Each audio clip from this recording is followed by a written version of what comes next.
ഇപ്പോൾ youth league നേതാവ് P K. Firoz നമുക്കൊപ്പം ടെലിഫോൺ ലൈനുണ്ട്. ശ്രീ പി.കെ. ഫിറോസ്, താങ്കൾ അറിഞ്ഞിട്ടുണ്ടാകും ഇക്കാര്യം എന്നൊക്കെ വിചാരിക്കുകയാണ്. ഇവിടെ കേന്ദ്രം ഈ തരത്തിലുള്ള ചെലവാക്കിയ തുക ആവശ്യപ്പെടുമ്പോൾ അതിന് വലിയ വിരോധാഭാസം എന്ന് പറയുന്ന അതേ ആളുകൾ തന്നെയാണ് ഇത്തരത്തിലുള്ള ഒരു ക്രൂരത ദുരിതബാധിതരോട് കാട്ടുന്നത്. തീർച്ചയായിട്ടും അങ്ങേയറ്റത്തെ ക്രൂരമായിട്ടുള്ള ഒരു സമീപനമാണ്, കണ്ണിൽ ചോരയില്ലാത്തൊരു നടപടിയാണ് സംസ്ഥാന സർക്കാരിന്റെ ഭാഗത്തുണ്ടായിട്ടുള്ളത്. കാരണം പ്രളയത്തിൽ അങ്ങേയറ്റം ദുരിതം അനുഭവിച്ച ആളുകൾക്ക് സഹായം എത്തിക്കാൻ വേണ്ടിയിട്ടാണ് മനുഷ്യ സ്നേഹമുള്ള മുഴുവൻ ആളുകളും മുഖ്യമന്ത്രിയുടെ ദുരിതാശ്വാസ നിധിയിലേക്ക് പണം കൊടുത്തത്.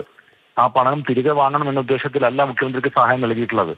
അത് അർഹതപ്പെട്ട ആളുകളുടെ കയ്യിൽ എത്തണം എന്ന ഉദ്ദേശത്തിലാണ് സർക്കാർ നൽകിയിട്ടുള്ളത്. പക്ഷേ ആ നൽകിയ പണം തിരിച്ചടക്കണമെന്ന് പറയുന്നത് ഏത് നിയമത്തിന്റെ അടിസ്ഥാനത്തിലാണ്, ഏത് തീരുമാനത്തിന്റെ അടിസ്ഥാനത്തിലാണെന്നുള്ളത് സർക്കാർ വൃത്തങ്ങളാണ് വ്യക്തമാക്കേണ്ടത്. മാത്രമല്ല, നേരത്തെ പ്രളയ ദുരിതാശ്വാസ ഫണ്ട് കൈക്കലാക്കിയ സംഭവങ്ങളൊക്കെ നമ്മുടെ മുമ്പിലുണ്ട്. കളമശ്ശേരിയിൽ ഇത് മറ്റു രീതിയിൽ CPM-ന്റെ നേതാക്കന്മാർ, ഏരിയ സെക്രട്ടറി അടക്കമുള്ള ആളുകൾ കൈക്കലാക്കിയ ആരോപണങ്ങൾ ഉൾപ്പെടെ, തെളിഞ്ഞ ആരോപണങ്ങൾ ഉൾപ്പെടെ നമ്മുടെ മുമ്പിലുണ്ട്. അപ്പൊ അങ്ങനെ ഇരിക്കുന്ന സമയത്ത് അർഹരായ ആളുകൾ വാങ്ങിയ പണം തിരിച്ചടക്കണം എന്ന് പറയുന്നത് അങ്ങേയറ്റത്തെ കണ്ണിൽ ചോരയില്ലാത്ത നടപടിയാണ്. നിലക്കും അംഗീകരിക്കാൻ കഴിയുന്നതല്ല, അങ്ങേയറ്റത്തെ പ്രതിഷേധാർഹമായിട്ടുള്ള ഒരു കാര്യമാണ്. ഇതിൽ ഏത് തരത്തിലുള്ള പ്രതിഷേധങ്ങളും നമുക്കിപ്പോൾ അറിയാൻ സാധിക്കുന്നത് 125 കുടുംബങ്ങൾക്ക് നോട്ടീസ് ലഭിച്ചു എന്നുള്ളതാണ്. നിങ്ങൾക്ക് കൂടുതൽ എന്തെങ്കിലും വിവരങ്ങൾ ലഭ്യമാകുന്നുണ്ടോ? ഏത് തരത്തിലുള്ള പ്രതിഷേധത്തിലേക്കായിരിക്കും ലീഗ് ഒപ്പം തന്നെ പ്രതിപക്ഷവും വരും ദിവസങ്ങളിൽ മുന്നോട്ട് പോകാം?